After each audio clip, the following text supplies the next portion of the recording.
Hello and welcome to the Fishing Guide Podcast. I'm your host, Brad Wiegmann. Gary Klein is here. We're pretty excited. We're at Bass Pro Shop. Lots of things that are going on. Gary, there's a lot of things that you're involved. Well, what did you just do yesterday? Well, I tell you, this is our key event. I mean, this is our showcase.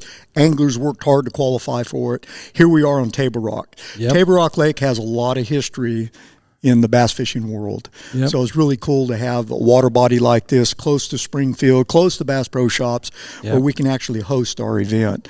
And during the course of the week, there's a lot going on. Yesterday, I had the opportunity with our Major League Fishing Fisheries Management Division to actually present an $11,000 check to an organization that's actually right here in this area, and it's called the James River Basin Partnership. Okay. And what they do is basically make sure that Table Rock Lake is, good water quality, et cetera, et cetera. So they have a program that they've started several years ago, and it's actually all of the homeowners in the basin region that have septic tanks. They will come and pump your septic tank out. Wow. At a no charge to use. So it's really been a cool thing. I think so far they've done like 6,500 septic tanks.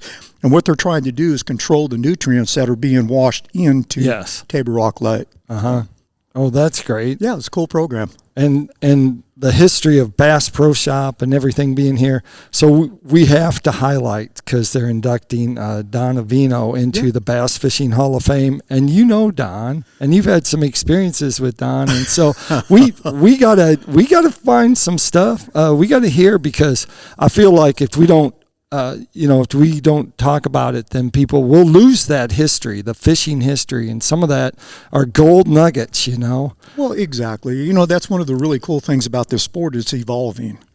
And that's one of the opportunities that I had at a very young age. I couldn't see into the future, but I started competitive angling when I was 15 years old, graduated high school, basically came out and started fishing the BASS circuit in 1979. Well, that was my journey, and I'm still out here competing. I love it. I got a passion for fishing. But on the backside of that, with all my experience on the water, I've also learned that I want to make sure that our water bodies are as good or better than they were for me when I was fishing. We have all these new anglers, young anglers that are getting involved in the sport, and that's one thing that we're not doing in this country is building new water bodies. So it's important for us to preserve and make sure that our fisheries stay strong. But anyhow, on a different subject, as I was in my journey, let's call it a journey, I was a young angler. I was like a sponge. I was absorbing everything, and I had the opportunity at a very young age to meet Dee Thomas. Dee Thomas was a mentor of mine. I spent a lot of time in the boat with Dee. I was like the son that Dee did not have. And Dee has been inducted into the Hall of Fame, and Dee was unable to make it, so I actually had the opportunity to accept his award here at the museum here in Springfield. So that was definitely an honor on my behalf. There was a couple of people that really influenced me, and another one was Don Iovino. Don Iovino's fishing style was totally different than Dee Thomas's. Dee Thomas was heavy line, in your face, real close targets, and nobody knew those fish existed that shallow. So he had a whole population of fish shallow that were unmolested. Well, Iovino developed a finesse style of fishing with light line and his little lures. But Don got really good at catching, we didn't know it at the time, but suspended fish and offshore fish. Don really excelled with his techniques when the water was real clear. You were fishing for fish that what I call visual fish. So your presentation is key, and the way you work the bait is key to get, pull the fish to get to the bait. And Don really perfected that. So, the time I spent in the boat with Don, we were shaking what back then he called them his doodle worms. Yeah, that's exactly right. The little custom poured doodle worms. In fact, Lake Lanier in 1985, I won my second BASS tournament on Don's doodle worm. In 1988, right here in Bull Shoals, Yeah. I won, I think it was my third or fourth BASS tournament on Don's Doodle Worm. Really? And then in 1988, I won the U.S. Open on Lake Mead on Don's Doodle Worm.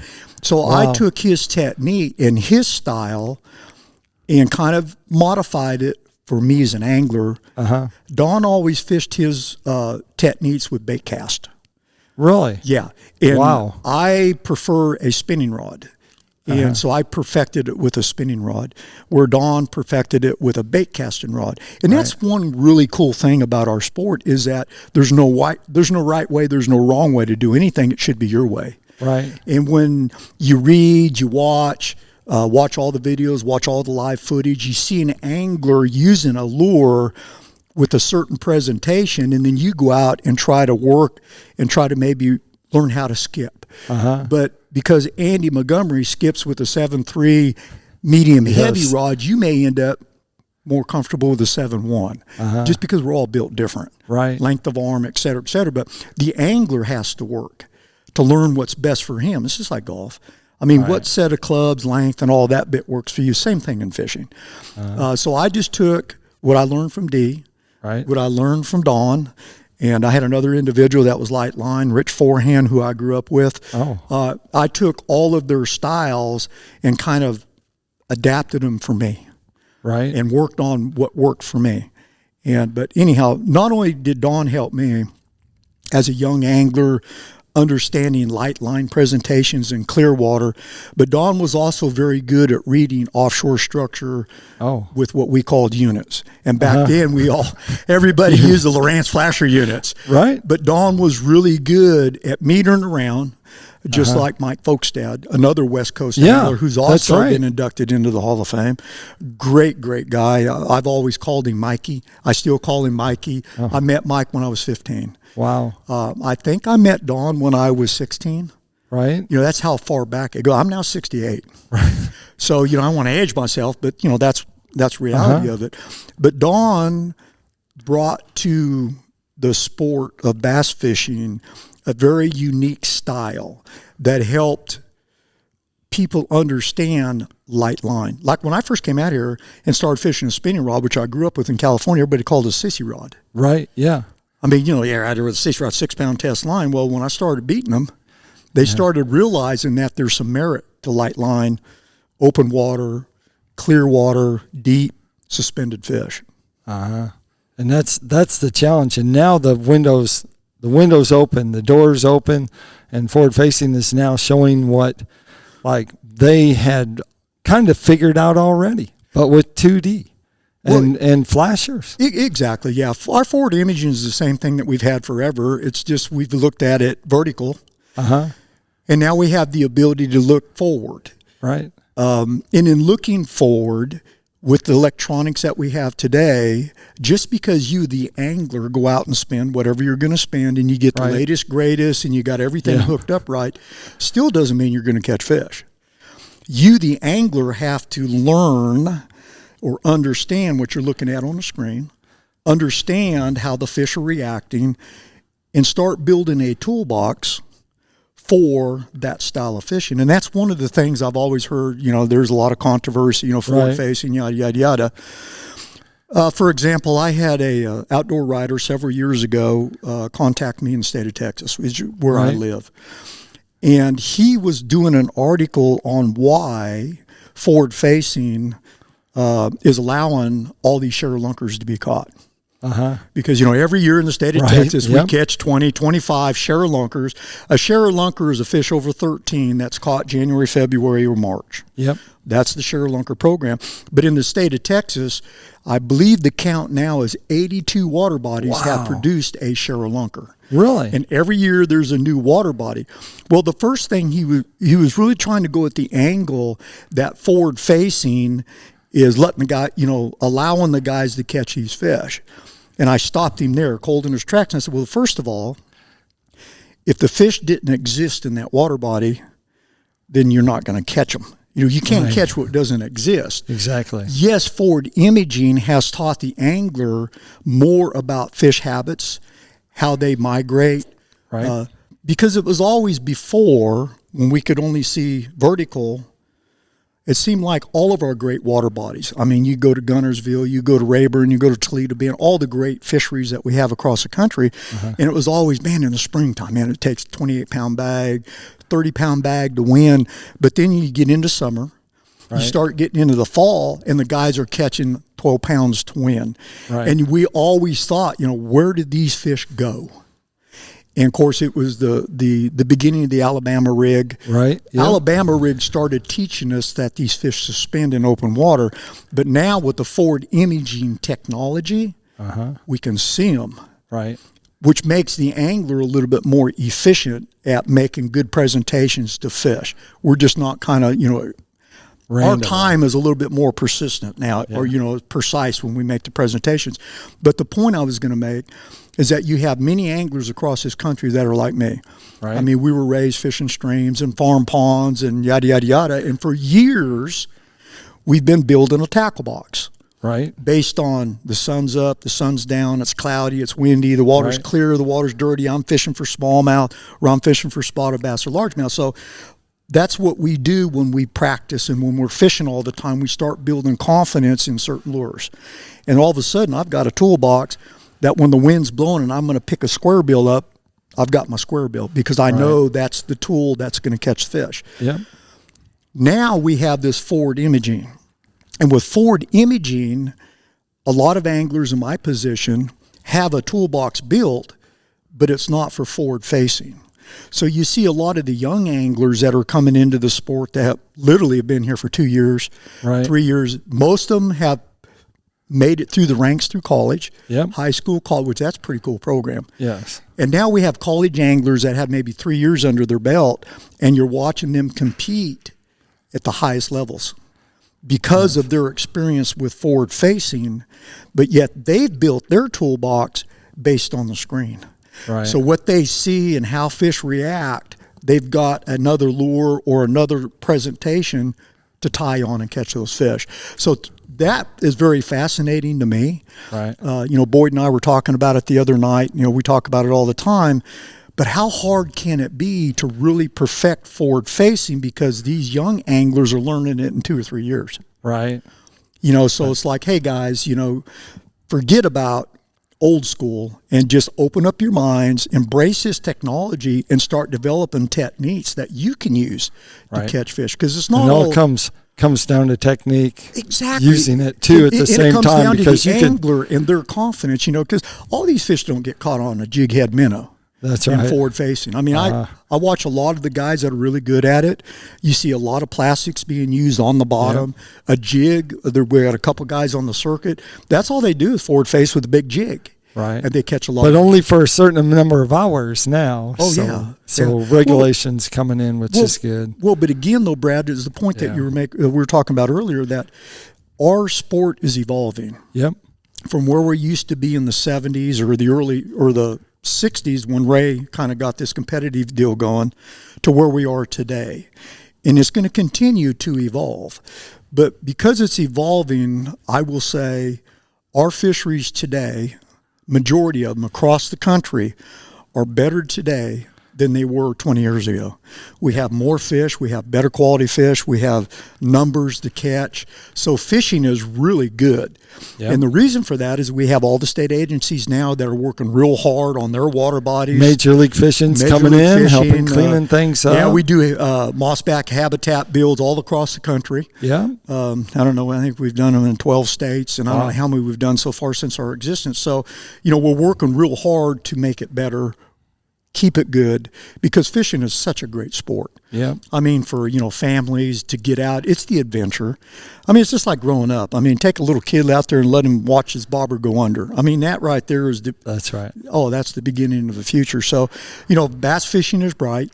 We got a great future ahead of us. It's a passion that a lot of us get. And it never goes away. It just gets stronger. I have more of a desire to fish now than I did when I was 15. I love to fish all the time. I get about... Someone's going to track you down if you try and go fishing all the time, aren't they? I'm always on the water. Because I'm trying to learn. I'm trying to understand. And I'm one of those anglers that I've never fully committed on forward facing. I don't wake up in the morning and say, okay, that's what I'm going to do. But here was the thing that I was leading up to about our league. You have some leagues that disallow it. Right. You have some leagues that disallow it sometimes and allow it sometimes. Well, if you look at the format of Major League Fishing, right, I designed it. It came out of my head. Right. And it was so easy for me because my history was BASS. I mean, I grew up with Ray Scott. And I was one of the first 20-year-old kids to come out from California, et cetera. I've qualified for 30 of the Bassmasters Classic, Wow. a couple Angler of the Years. So that was my environment. And if you take a look at the format that we have with Major League Fishing, I did away with everything I didn't like about conventional tournaments. Blast off. Right. Just think about it, man. You work your rear off all day long, and all of a sudden the last hour and a half, you finally get in an area or you figure out the bite, and you're looking at your watch going, man, I got a 35-minute ride back. I did away with that. Play the game out there on the water body. Plus catch, weigh, release. That's the future of our reservoirs. Yes, that's right. And our fisheries. We're not moving populations of fish around. And then the other part that I did not like is that during competition, competitive anglers cannot make a decision. In other words, Major League, or they're disqualified. Right. So in Major League Fishing, after I wrote the format, I went back and wrote the rules, and it was so easy because if you have a fish hung up in a bush, why can't you go get it? Right. That's a caught fish. You can go get it. Yeah, you're going to get a 5-minute time penalty because everything is based on the clock. Right. But I gave the angler the option to make their own decisions. If you want to break him off and not weigh him in, that's your decision. Right. But that's what we did with forward facing. And it didn't come easy. I mean, we were trying to run all the scenarios, how we could best adapt it into our format of competition. And again, as you see on the Bass Pro Tour, on the Tackle Warehouse Pro Circuit, Right. that we have given the angler the option on when to use it, if you want to use it at all. So that right there becomes another strategy part of the game that they're playing. And Right. you'll see a lot of anglers that will never use it. You see anglers that'll use it first thing in the morning. Right. And then they'll go without it for 2 periods. Right. So that in Tackle Warehouse, we have a 3-hour window. Yep. Any time in the day, we don't fish periods at Tackle Warehouse, Right. but anytime during the day, you can turn your forward facing on for a 3-hour window if you choose to use Right. it. So I think that we really came out as a league on top. I know our anglers that compete love it because it's strategy. Yes. And I mean, the more strategy, and we're allowing the angler to make their own decision. Yep. So that's quite- pretty cool. That's pretty cool. I got to know because I envision that your tackle box, when you had Don, when you were around with Don Iovino, you had a little tackle box that was all his stuff, right? Oh, yeah. Is that right? Glass, I still tell have us, it. I still glass have it today. beads. What did that consist of, the doodle sock? Well, That. it is the technique Okay. that, let me just explain it. Okay. Don Iovino's key bait was a 4-inch hand-poured worm, Okay. but it was more like a triple layered because you're fishing clear water for sight fish. Right. So he fished a lot of translucent colors. But Don Iovino is the one that started, a brown top, blue side, pearl belly. Those were all Don Iovino's colors. In fact, in '85, when I won the BASS tournament on Lanier in Georgia, the final day when I stepped off stage, Ed Chambers was standing there. Oh, wow. And Ed and I have always been great friends. He's a great man, did a lot for the sport with his Zoom bait company. And he asked me, he said, "What's this doodle worm?" So I went to my boat and I gave him samples of all of Don's colors. Right. So he could see how everything was layered out. And then Zoom came out with their custom type worms. Right. One of Don's worms was a straight tail worm. Okay. Now, he did have a little curly tail on some of his worms, Right. but I preferred to fish the straight tail Right. with a 3/16 lead sinker. Well, we didn't have tungsten back there, and just Right. a 3/16, which is kind of like a long tapered sinker. Right. Okay. That was his deal, and he threw it on 6-pound test line. And back then, I always fished Berkeley 6-pound XT. Right. We didn't have any fluorocarbon or anything like that. But this is what I was doing when I won Lanier, Okay. when I won both shoals, and when I won the U.S. Open. Same rod, same worm, same weight, same technique. And you have to go to a swimming pool to play with it. Yeah. But again, remember, I'm dealing with fish that can see. Clean waters when that technique works really good. So when I make a presentation, I have a wide draw range for the fish. If you cast a sinker in a plastic out and you let it land on a slack line, that's why I like spinning rod. So when I throw it, I would throw it and let it go goosh. Well, the sinker slips about that far away from the worm. Okay. So now in the water, again, I'm dealing with visual fish. As it's sinking, the sinker is away from the worm and it's falling vertical. Right. But it looks like this is chasing this. I gotcha. So now I have like a double bait presentation. Okay, so is this sliding, about that far away in the water column? If I throw to a deep boat dock, which I won linear on deep boat docks, or like Bull Shoals was open water in 35 to 45 feet of water, the fish were out. And when I won the U.S. Open, all those fish were 45 suspended over 100. Right. But what I was doing is I was giving them a directional change that triggered the strike. No different than if you watch KVD with a crankbait. He never just reels it. He's always jerking his rod tip and pulling. And what Kevin is doing directional changes. He'll speed it up, stop, kick it off to the side, and that'll trigger the strike. Right. And if you stop and think about most lures that we use as anglers, and when we experience a bite, like with a crankbait or a spinnerbait or buzz, anything, you click or you bang, that's that directional change. And anytime in Mother Nature something looks wounded, it usually gets eaten because that's like easy prey. Well, that's what I was doing with the Don Iovino doodle rig, is I'd cast it out and let it fall. This is chasing this. Yeah. And then when I get either at a depth or I got to where I thought the fish had seen it long enough, I'd flip the bill and I'd hold my rod tip up. And when I held my rod tip up, this would catch this. Okay, so my worm now was caught what it was following. Now when I dump the rod tip, because it's pinned up against the worm, it does a directional change on a turn. You can put now guys use a bobber stopper. If you put a bobber stopper on a weight in front of a plastic straight tail worm, not a curly, and you suck it up tight like a big Cinco. I fish that a bunch. And you throw it out, when it hits the water, it's going to spiral. It's going to do directional changes on the fall. But if I pull my bobber stopper up and allow about that much away from the worm, it's going to fall straight. So when you suck it up, it makes it plain. That's all I was doing. I was using the worm and the sinker as a double rig, but whenever I got to the depth I thought the fish were, then I lift my rod tip up and let the worm catch a sinker, and then I drop the rod tip down and shake it like crazy, and it would just do a side spiral, and usually your line would just go slack. You better be careful giving like Drew Gill or Jacob Wheeler. They'll be studying this, and they'll be out there. They'll be trying that. Those guys are so good. I spent a lot of time with Drew Gill ever since he started fishing.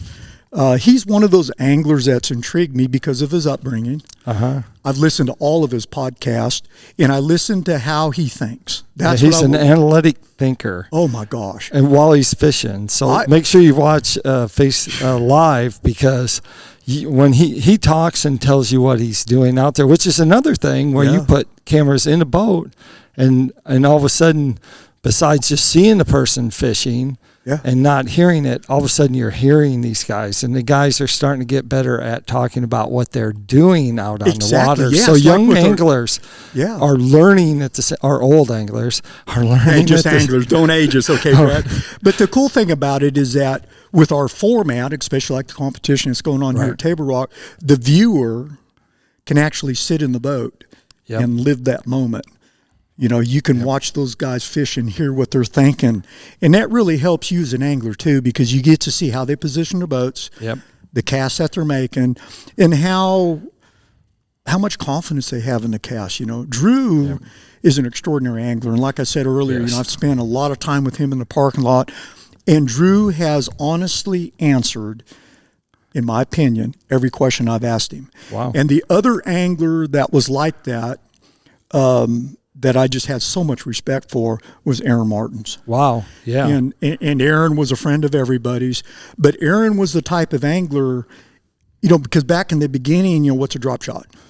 Exactly. Well, if you asked Aaron what a drop shot was, he would show you how to tie the knot, the hook, here's the weight. Oh, you need some? Here's some. Oh, here, let me give you some worms. Oh, this color and don't right tie that cool. knot wrong, because Aaron is going to, you're going to have to tie that knot till you get it right. Yeah. Aaron was that. And Drew reminds me a lot of Aaron. Oh, wow. He's very analytical about his thought process, but he's very open. Yep. I mean, like I said, I've never asked Drew a question that I think he reneged on me. He told me the truth. So I really appreciate that. And he's a great young angler. He's got a great future. Oh, yeah. Well, that takes us to Tackle Time. Tackle Time sponsored by PICO Lures. PICO Lures, of course, has a complete line of hard and soft baits. Anything you're trying to catch, including bass or maybe striper, walleye, crappie, they got a lure that you can catch them on at picolures.com. Also, B&M Pole, which is a company that makes rods for catfishing, crappie fishing, trout fishing, any kind of fishing you want to go. They have a rod for that, so check them out at bnmpole.com. Gary, tell us, if they want to find out more about conservation and what Major League Fishing is doing, where would they go? Oh, yeah. Well, I tell you, if you really want to follow what we're doing, you can go to Major League Fishing's website, go to our fisheries management division, majorleaguefishing.com. Just go down the list and go to our fisheries management division. Or if you want to follow me personally, it's GaryKlein.com. I mean, I'm pretty easy to find. I love teaching anglers how to become better. There you go. There you have it. Like I always like to end the show, make sure you keep your hook sharp, your lures in the water.